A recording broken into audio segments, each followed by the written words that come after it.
He'll get you the sports any way that he can. It's Mike Francesa on the Fan. Sports Radio 66 and 101.9 FM WFAN. All right, one more time from the studios of WFAN in New York, and I guess there's going to be a name change in here after I depart today. This is Mike's on Francesa on the Fan on this Friday, December the 15th. It will be a Football Friday, unlike others, because it will be my final show on the Fan, which I think everybody understands by now. So I thank everybody for yesterday.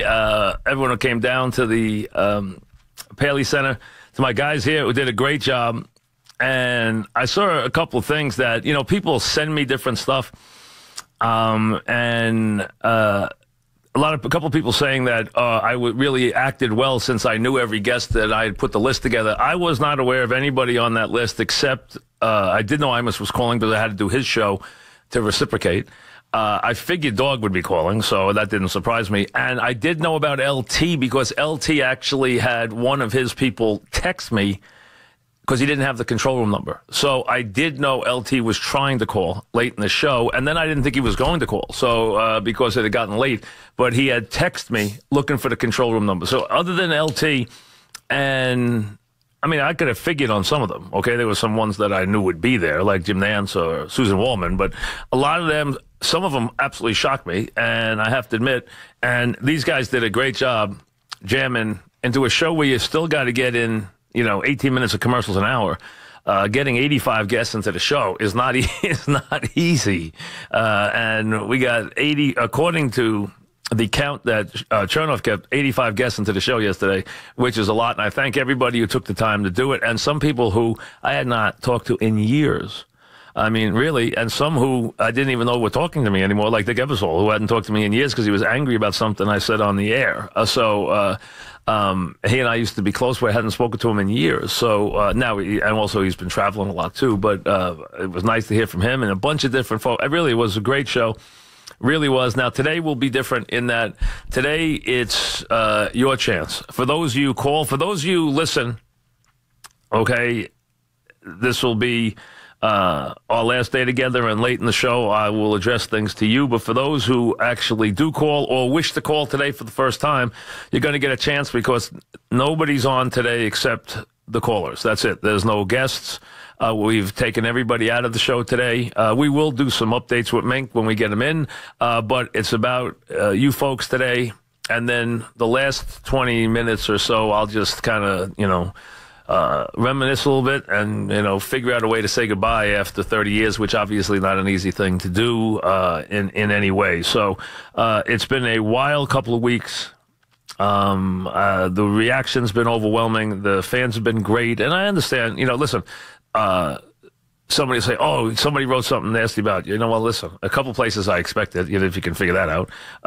But, hey, you take the good with the bad, and the good has so outweighed the bad, it's not even worth discussing, and it has been more than anybody deserves or anybody could ever expect. The reaction has been overwhelming from the Tillis Center a month ago to Mulcahy's last week, where people stood outside from 6 o'clock in the morning, to yesterday, to all the people who showed up on the show yesterday, to everybody here, who was come and just finished, taking photos with everyone who won photos the last half hour. So, this is it. It hasn't really sunk in yet. Like, people have asked me, I've done so many interviews. People have asked me, has it sunk in? Well, no, it hasn't, number one. Also, I've just been so busy, it's been kind of hard to even, get time to think about it. But when I really think it will get to me is after the first of the year. Now, normally late in December anyway, it's hectic. It's Christmas time. Then right after Christmas, we got all the bowl games and people travel, and all of a sudden it's New Year's. So you know how crazy and how different everything is over the holidays. Once you get to where you like the 23rd of Christmas until New Year's, it's a different time of year. No one thinks about anything except family and holidays and where you're going and this and that and throwing some football. And that's how everyone lives. We understand that. That's really everybody's time. So, but when after the New Year starts, after the school year starts, and after you be getting back to your routine, 2nd, 3rd of January, getting ready for playoff games, talking about a national championship game that was played on New Year's Day in college football. A big story breaks, a big trade, a big this, and not being here in front of you, I'm sure that will be a very stark change for me. So until I go through that, I don't know how it's going to, how I'm going to react. I really don't. So I was cleaning out my office today. Charles came and got my key ready. So I had to lock the door because he already took it. So I didn't get Joe and Evan in the office. I tried, but it had already been promised to Boomer. So Boomer's inheriting my office starting on probably about 6:30. Maybe, who knows? He might be moving in now, as a matter of fact. He might be moving in before I move my stuff out. But he's getting the office, and they're changing the show a little bit, obviously. You got a new show coming in, starting on Monday. Continent, and then the folks will be joining them with their new 3-man show, which will be coming up. We wish them the best. We wish everybody the best. Joe and Evan will be here going 10 to 2. So, this is something that we created, a lot of us, and something we're all proud of. We really are. I mean, the fan is something I'm very proud of FAN. I'm very proud of everything that's happened at FAN. I think we built something to last. We've had some talented people come through here. We'll have more talented people come through here.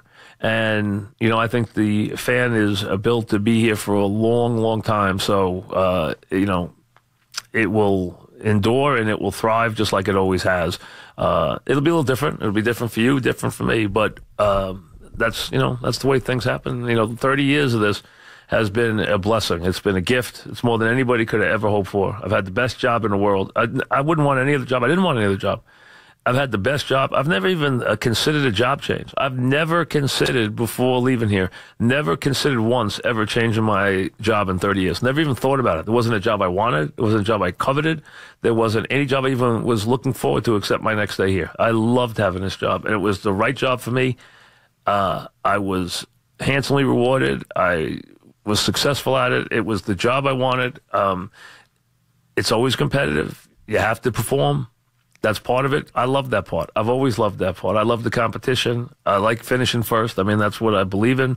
That's what we try to do. And we try to win as much as we possibly can, and we've won a lot. So we've been very lucky. So now we'll spend the next 5 hours talking to you before I wrap things up. And, we'll reminisce a little bit. We'll talk about some stuff that's going on, too. We'll do some stuff also. We'll also go over the schedule coming up for the weekend, get ready for some football. We'll do picks. Where I'll do picks next week, I don't know yet. You might have to, I'll alert Mons when I decide where I'm doing them. I'm going to do them somewhere next week. I don't know where yet. We'll see how that works out, but we'll somehow get that information to you. And we'll get everything rolling for one final time here in the big city right after this.